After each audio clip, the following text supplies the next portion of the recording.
Welcome back to the channel. In today's video, we're going to talk about the Tundra and specifically whether or not it's a Hitscan. I got several messages. People were tagging me all over TikTok, and I got a few DMs about this because they saw the same thing on TikTok, and they said, hey, is this Hitscan thing real or what's going on? I said, I didn't test for that. All I did was check for bullet velocity, and that's where you track the tracer. We had a similar issue with the SPR when it was Hitscan up to like 250 meters or whatever. It was instantaneous bullet registration.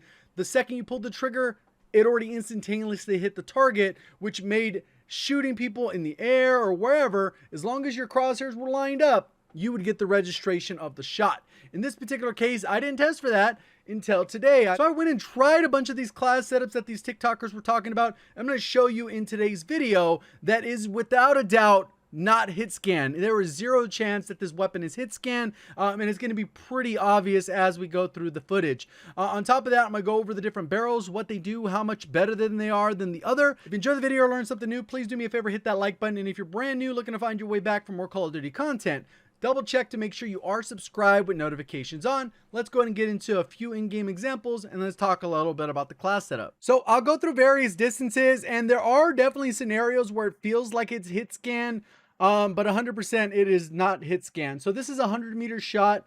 You can see as I line up the shot, I'm right at the target's head, and it does register as a headshot, and that is at 100 meters. This is something we would expect for most of the sniper rifles, especially when the bullet velocity for this weapon with the right attachments is right in line with the HDR, which is kind of the most important part, that the bullet velocity is hitting the target within a rapid speed. So it gets from point A to point B, a little bit less lead. One of the other things to keep in mind with this thing is even though it is on par with the HDR in terms of bullet velocity, it does have a little bit more bullet drop because of the ammo type. And that's one thing that a lot of times people don't realize is the actual caliber of the weapon impacts the bullet drop just as much as the bullet velocity. So we'll go ahead and go through that. There's several kills that we're going to take a look at here. This is with the extended barrel, which they promise, hey, it feels like Hitscan. I got a few of these, and then we'll go ahead and kind of click through. So here's another one as I come through. You can see kind of where I'm at. If this was Hitscan, 100% this shot should miss. There's zero chance that when I pull this trigger, it should hit the target if it was Hitscan. So there's obviously when it hits, boom, you can see the bullet, actually the tracer right there. It kind of hits him in the chest as he stands up or something like that, maybe in the shoulder. And then I get an armor break. You see right that in the center of the screen. So pretty straightforward, guaranteed. That proves that it's not Hitscan. And that is around 325-ish meters, depending on kind of where the target was exactly when I pulled the trigger. We'll go through a few more. This is a guy floating in the air. You can see that I pretty much aim right at center mass, and we'll get the distance as soon as he gets killed here. I shoot it, boom, downed, and that counted as a headshot. So pretty much what happened was the bullet had a little bit of travel time. By the time he dropped, the bullet coincidentally hit him in the head. So this is a headshot from this range, and you can see the distance isn't incredibly far, but it's far enough where there was enough bullet drop that was going to impact the shot. That's 200 meters. And right around 200 meters, it's about a head's length difference. Obviously, they were falling down. So by the time the bullet actually traveled, 400 milliseconds or however far that is, the player was far enough down that they ended up getting shot despite me aiming in the chest, which you can see it is a headshot. So this one is actually with the recon barrel stacked with the agency suppressor. That's what's going to give you the maximum bullet velocity that is in line with the HDR. So pretty much we have it here. I'm looking at the target, and you're going to see kind of when I line up the shot, it should be like if it had no bullet drop, that's kind of like a shoulder shot, and you're going to see the bullet. I get an armor break. So it traveled there pretty quick. We got another shot coming in. We'll go ahead and look over here. And this one 100% shows that this is not Hitscan. Look at how far I am ahead of the shot. And I get a shoulder shot because I didn't get a headshot.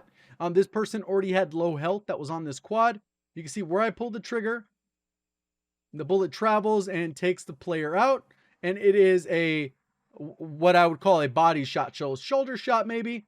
And this one is at 184 meters. So that one, it looks like the bullets go pretty quick, like I said, up to around 200 meters, and then maybe you got to account for the difference in the bullet drop, even though the bullet velocity is pretty solid. Like I said, this is with the recon barrel, the combat recon.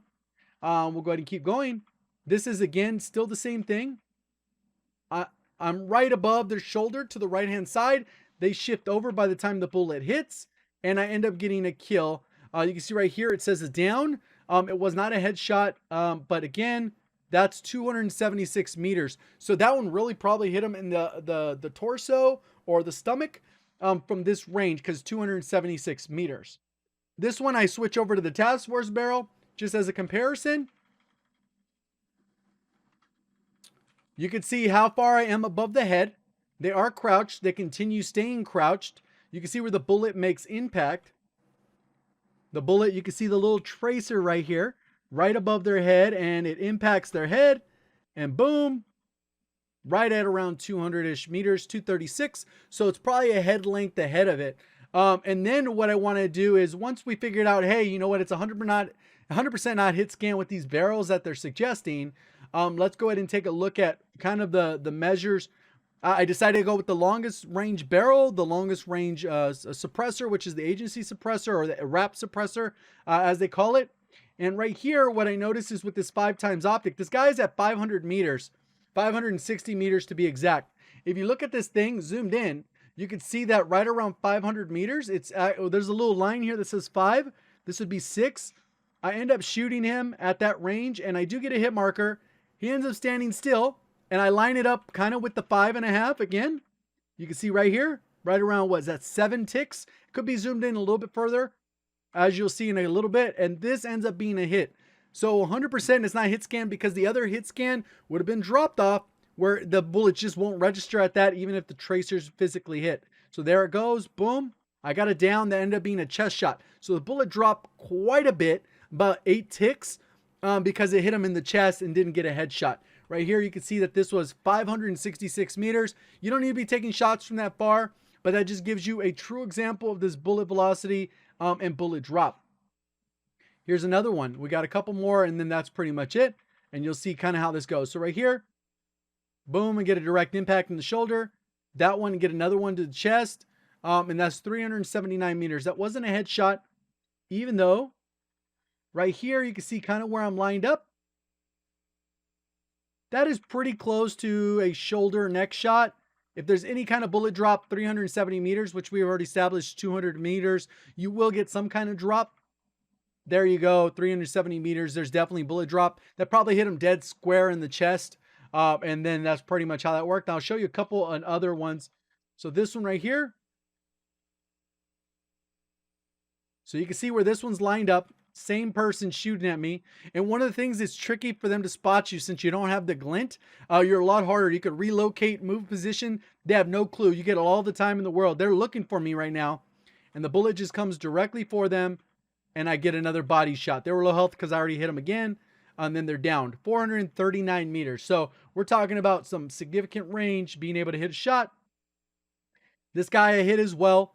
You can see how much above him I am. This is fully zoomed in now, and this is right around 500 meters. You can see where the 5 is. This is really what I'm trying to do, is track it. The 5 is right on top of their head. Pretty much when I pull the trigger, they're moving to the right. There's a little bit of bullet velocity. You can see the tracer in the air. It hits them pretty much in the chest, in the shoulder right here. You can see it. It's hitting them, that little scorch mark in the shoulder. That is taking care of business, and that pretty much clears that out right there. So that's the headshot, or that's the shot. He's down, and that is 495 meters. Now, based off that, it is very viable. It's going to be a little bit slower, a little bit more idle sway. You're going to have to make sure you hold your breath. But overall, this is an okay sniper to use like the HDR. The Pellington is more like the Kar 98. Using the wrap suppressor and the combat recon barrels, that's going to give you maximum bullet velocity, and you can kind of tweak with whatever else you want, but that gives you the best bullet registration in terms of firing and that bullet going exactly where you want. Now let's go ahead and take a look at some class setup. And here's pretty much the class setup. The wrap suppressor, combat recon, which I've been talking about. I use the ultra zoom custom because it gives me up to 20x without a flashy glint. for people to spot you. So if you want to go ahead and be that guy, you can definitely be that guy. I have a lot of fun with it because there was plenty of people I was shooting in Plunder. They had no clue where I was shooting them from. They're like, where the heck are these shots? It was hilarious. You can have a lot of fun with. I don't know how practical that'll be messing around with people in actual BR, but Plunder, it was a lot of fun. 7-round mag, just because you get the extra ammo without the worsened aim down sight speed that a lot of these other ones will give you. Airborne elastic wrap for faster aim down sight. Does have flinch resistance, which I'm still going to look into. I still have to do some testing on. It requires a little bit more effort. So I'm not 100% sure if this is the best one. You might go with Serpent, and that could be better, or the Jungle. But at this point, I'm going to go with the elastic wrap until I have done a little bit more testing. And that pretty much ends up being the class setup. Very viable, can compete with the HDR, but you got to use it the same way with the HDR. Like I said with the Pellington, if you use both of these, it's going to perform very similar to the Kar 98. The Kar 98 is still a little bit better.